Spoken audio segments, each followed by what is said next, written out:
Mari kita renung sebentar dari bacaan yang baru saja kita dengar. Yang pertama buat perlindungan hidup kita ya, karena yang namanya meninggal, kematian ini agak misteri dan agak membuat kita melihat hidup ini kadang sedih, kadang kecewa juga, karena kenapa ujung-ujungnya di dunia ini kalau kita pada akhirnya pergi dan mati begini. Untuk apa kita semua berjuang keras, segala-galanya kita kerjakan, tapi pada suatu saat kita harus pergi dari dunia ini. Ini memang misteri karena memang ya begitulah kehidupan kita. Tetapi buat kita yang masih hidup di sini, setiap kali kalau ada misa, ada peti, ada tubuh keluarga kita yang ada di dalamnya itu buat permenungan kita juga bahwa suatu saat itu saya akan berada dalam peti ini. Yang lain datang mendoakan saya, datang dengan segala perasaannya, tetapi yang menghadapi dan dalam situasi seperti ini cuma saya sendiri yang ada. Entahlah dalam keadaan apa, sedih, sakit, penderitaan yang banyak, saya sendiri yang hadapi, termasuk kematian itu sendiri. Oleh karena itu sebenarnya poinnya bagi kita yang pertama itu untuk merenungkan hidup kita ya, supaya jangan terlalulah melekat di dunia ini. Karena ujung-ujungnya kita datang ke dunia ini sebenarnya istilahnya apa ya? Hanya sebagai seorang turis yang datang melihat suatu tempat yang indah yang namanya dunia ini, tapi suatu waktu kita akan kembali ke tempat kita. Kita berada di sini hanya sebagai pelancong, hanya sebagai manusia sementara. Karena ujung-ujungnya kita akan kembali seperti Pak Nugroho ini. Oleh karena itu, seperti saya bilang tadi, mohon konsentrasi hidup kita sebenarnya menuju jalan Allah. Karena hidup kita di dunia ini hanya sementara. Ya, Bapak Nugroho ini umur berapa? 54 ya. 54. Itu kan 54 tahun banding dengan waktu yang dijanjikan Tuhan yang namanya abadi, kekal selama-lamanya. Itu tidak ada artinya 54 tahun. Atau walaupun kita umurnya 70 atau berapa, atau seperti kata kitab suci, umur kita rata-rata berapa ya? 70 kan? Menurut kitab suci, menurut jika kuat.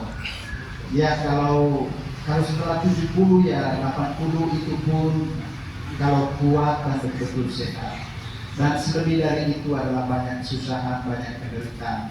Maunya entah 100 atau apa, tapi kita akan pergi juga dari dunia ini. Namun kalau mau tahu ya, ada memang beberapa orang juga yang pergi dari dunia ini ke surga tanpa harus mengalami kematian fisik. Ada yang tahu kan? Ada.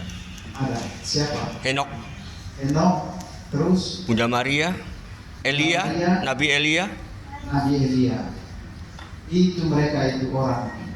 Yang lainnya pada bingung, kayaknya tidak tahu. Yakin tidak? Bagaimana lingkungan Agustinus. Yakin? Bisa kan? Itu 3 orang itu yang mereka pergi dari dunia ini dengan tubuhnya. Kalau yang lain-lain sampai Yesus sendiri dia harus mati dan mengalami di bawah tanah, dimakamkan. Oleh karena itu kita semua di sini juga kayaknya tidak ada pengecualian kecuali kalau orang yang kudus, suci seperti Bunda Maria itu baru diangkat ke surga. Tapi kalau tidak kita akan melalui ini. Nah, yang namanya kematian itu sebenarnya hanya mau mengatakan begitu. Ayo, apa yang menjadi dari fisik, apa yang menjadi dari tubuh, apa yang menjadi dari benda materi ini kembali ke tempatnya. Sementara yang namanya inti dari manusia itu, yaitu roh dan jiwa, dia kembali juga loh ke tempat asalnya. Itu kan di kitab Kejadian bab 1 ayat berapa ya? Yang mengatakan bahwa kita diciptakan dari debu dan dari tanah. Ketika Tuhan membentuk tubuh kita dari tanah liat, bentuknya seperti ini, tapi itu adalah tanah dan tidak ada kehidupan dalamnya. Nah, di bagian terakhir dari ayat itu dia bilang, namun roh Allah menghembuskan nafas kehidupannya, baru disitulah terjadi kehidupan dari tubuh kita yang terbuat dari tanah liat ini. Berarti tubuh kita ini ada dua, yaitu roh yang dihembuskan oleh Allah dan juga tanah, Raga. tubuh materi yang terbuat dari tanah liat. Oleh karena itu kalau kita mati begini, besok lusa tubuhnya almarhum ini dia menyatu lagi dengan alam. Sementara yang dihembuskan oleh Allah dalam kisah penciptaan itu dia akan kembali ke asalnya. Oleh karena itu kita berkewajiban untuk menjaga yang diberikan oleh Allah tadi. Dan yang memberikannya adalah kudus, kekal, dan baik adanya. Kita berusaha mengembalikan jiwa kita ini baik adanya. Namun yang masalahnya kita, jangankan orang ateis, bahkan kita orang Katolik itu terlalu banyak melekat dan betul-betul menyatu dengan dunia ini. Semakin kita kuat dengan dunia ini, berarti jiwa kita semakin terhimpit. Semakin roh yang dihembuskan oleh Allah itu semakin terkontaminasi, semakin banyak bercak-bercak dosanya. Oleh karena itu, kalau banyak bercak, banyak dosa, itu nanti yang dibawa ke alam sana itu pasti banyak bebannya, banyak beratnya. Itu yang pertama yang mau kasih tahu, bahwa selain umur kita ini pendek, baru yang kedua kita harus mengembalikan jiwa kita masing-masing sebaik mungkin, sekudus mungkin, sesuci mungkin. Nah, setelah kita pergi dari dunia ini, kehidupan kita akan sebenarnya Pak Nugroho kan tadi kemarin malam ya, jam 2 kan itu dia melepaskan rohnya, melepaskan yang apa yang dihembuskan oleh Allah dalam tubuhnya, dan dia kembali tuh. Apa yang namanya nafas roh itu berarti dia tidak ada lagi dalam tubuh ini, itu dia kembali ke asalnya, dia sehat loh, dia sudah sudah ringan, sudah damai dan tenang. Itu makanya sebenarnya kalau kita mau merindukan kematian dalam Yesus itu seperti itu, karena ketika kita melepas tubuh ini, karena tubuh ini ya membuat kita sakit lah, membuat kita lapar lah, membuat kita banyak keluhan, permasalahan. Tapi setelah ditinggalkan oleh roh, oleh jiwa, dia pergi ringannya minta ampun dan enak dan bahagia. Banyak orang mati klinis ya, oleh dokter dikatakan, oh ini sudah meninggal lah dalam 10 menit, 15 menit. Pengalaman orang itu saat keluar dari tubuhnya, mereka bilang, aduh ternyata kehidupan di seberang sana ini sangat indah, sangat baik. Banyak dari mereka tidak mau kembali ke tubuhnya, tapi antara doa dari orang hidup, perjuangan dokter memulihkan kesehatan mereka, akhirnya mereka harus kembali. Dan di seberang sana selalu dikatakan, engkau belum waktunya untuk berada di sini. Kembalilah ke dunia untuk menceritakan semua pengalaman yang kamu rasakan dan kamu lihat di sini. Tetapi semua dari mereka bilang, aduh maunya saya sudah tinggal di sana, karena hidup di sana jauh lebih bagus, jauh lebih enak, jauh lebih bahagia, yang tidak pernah dirasakan di dunia ini. Dan ini kan pendapat seperti ini sebagaimana dijanjikan oleh Yesus loh. Yesus atau Tuhan Allah sendiri, Allah berulang-ulang dia bilang, saya akan menghapus air mata kalian. Menghapuskan air mata dalam arti menghidup, tidak ada lagi kesedihan, tidak ada lagi penderitaan. Saya akan menyediakan makanan yang paling enak buat kalian. Itu untuk mengabarkan semuanya senang, semuanya bahagia. Itu ajaran Allah, ajaran Yesus buat kita supaya percaya, dan harus percaya dengan yakin gitu. Nah, kalau di sana ada kebahagiaan, ada kedamaian, ketenangan. Oleh karena itu, marilah kita berjuang bersama-sama untuk mendapatkannya. Bacaan hari ini kan dari Injil Yohanes 14 ayat 1 sampai 6. Yesus mengatakan begini, datanglah kepadaku untuk kalian, janganlah gelisah, janganlah cemas, percaya kepadaku, karena di rumah Bapakku banyak tempat tinggal. Makanya dia dan Bapaknya sudah menyediakan tempat tinggal, perumahan buat kita.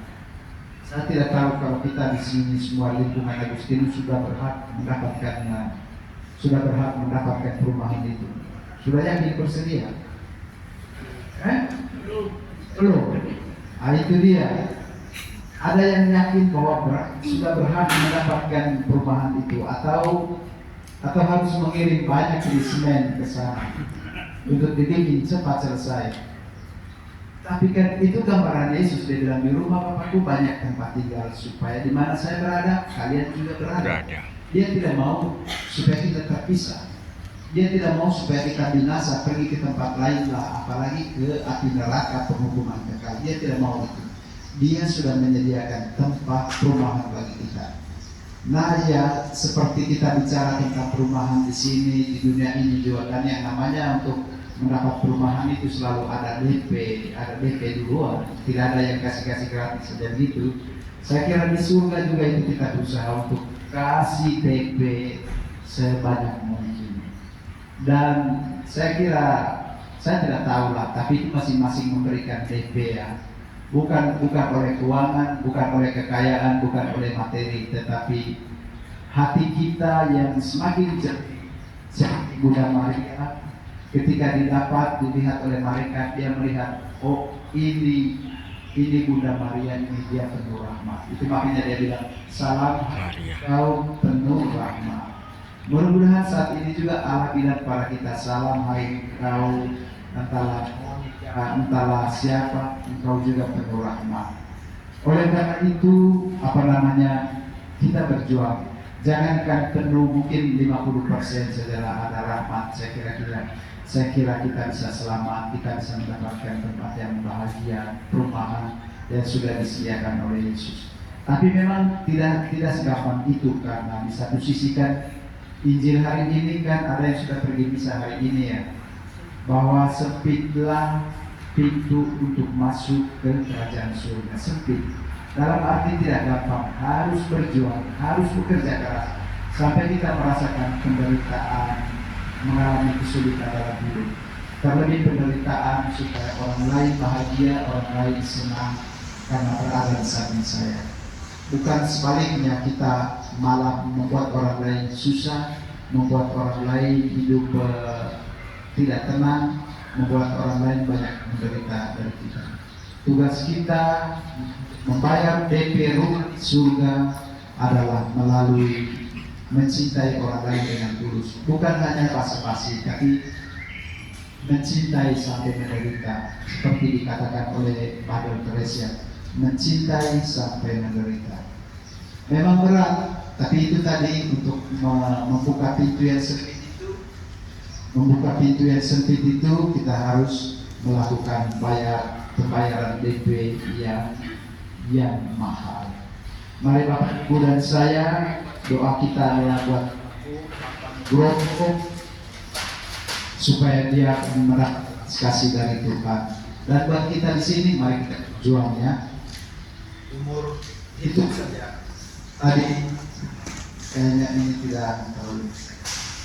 Seperti saya bilang tadi, permenungannya bahwa umur 70 tahun rata-rata 70 tahun rata-rata berarti harus pergi dari dunia ini ya. Tapi ya, kalau ada yang umur 70 tahun di sini ya berarti siap-siap, jangan mengeluh banyak kalau tahun ini dipertimbangkan Tuhan.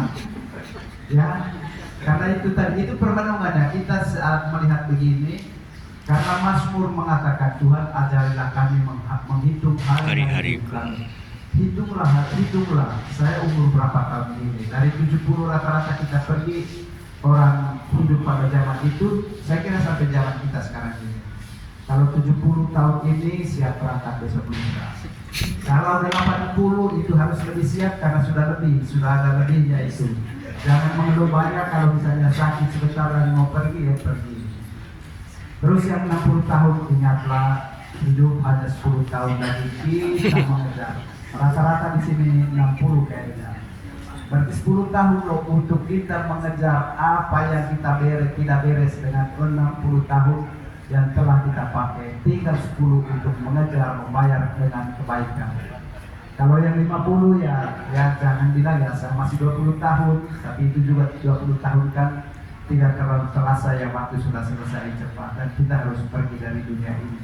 Seperti kata Mazmur itu, hidup kita itu ibarat kita lihat awan di atas angin, awan di atas langit ini.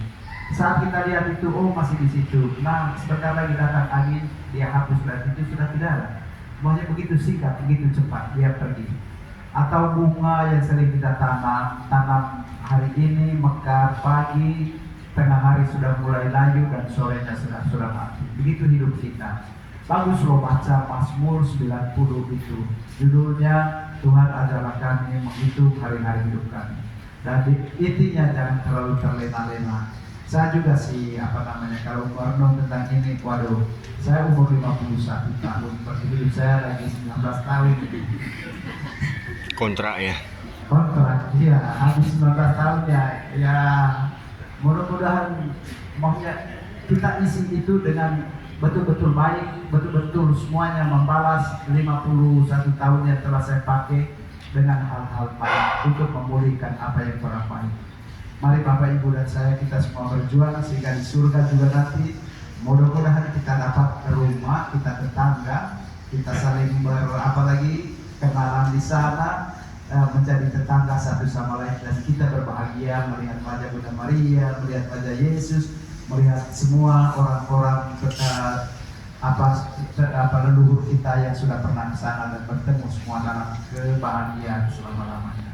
Itu yang diharapkan. Jadi mari kita bersama berjuang dengan meningkatkan iman yang kuat kepada Tuhan. Amin.